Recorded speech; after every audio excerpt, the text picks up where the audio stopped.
Your authentic self is a lie. This is part 2. In part 1, we spoke of how my coach wanted to overcome anxiety, and what we ended up discussing, what we ended up arriving at is there are multiple small U's inside this body. We're going to call them the small I's, small I, not capital I. All right, like the angry I, the road rage I, and so on and so forth. There is this population of selves. It's like you think you're one, but you have a population sitting inside of you. So that's the first thing that we talked about last time. And the other one was, okay, so how do you overcome anxiety? And we said step 1 is become aware of the self that is bubbling up to the surface. My anxious client self is bubbling up to the surface. So become aware and then label it. My anxious client self is bubbling up to the surface. All right. So that's step 1. Now, once you've done that, you're going about life day to day, you're eating your food, you're meeting a client, you're responding to your mails.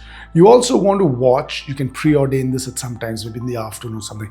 Watch what self is bubbling up and start small. Like what I mean is, if you have, let's say, rage inside, and that's like a chronic, acute problem, don't try and fix that first. Try and fix something smaller. Like, let's say you want to get over a lazy self, but a smaller lazy self. Like you get up at 7 o'clock in the morning, you want to get up at, let's say, 6:50 in the morning. Okay, something small, not something very big. So you're up at 6:45 and you notice that this little wake up self, the lazy wake up self, let's just call it this, is telling you to get up at 7.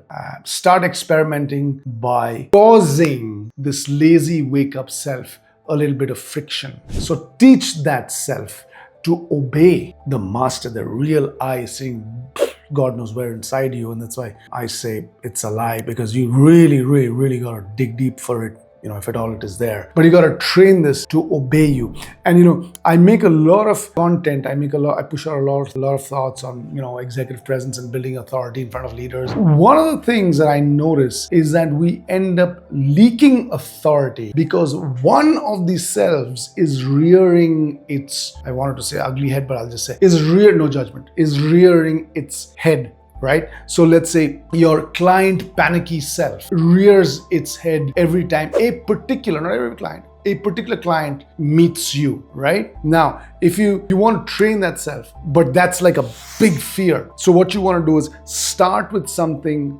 small. Now, slowly increase that.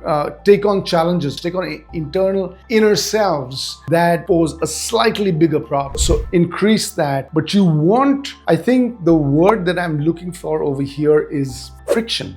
Bring about a certain degree of friction to that little I sitting inside that you want to train, that you want to overcome. Go try this out in your life. Tell me how it works.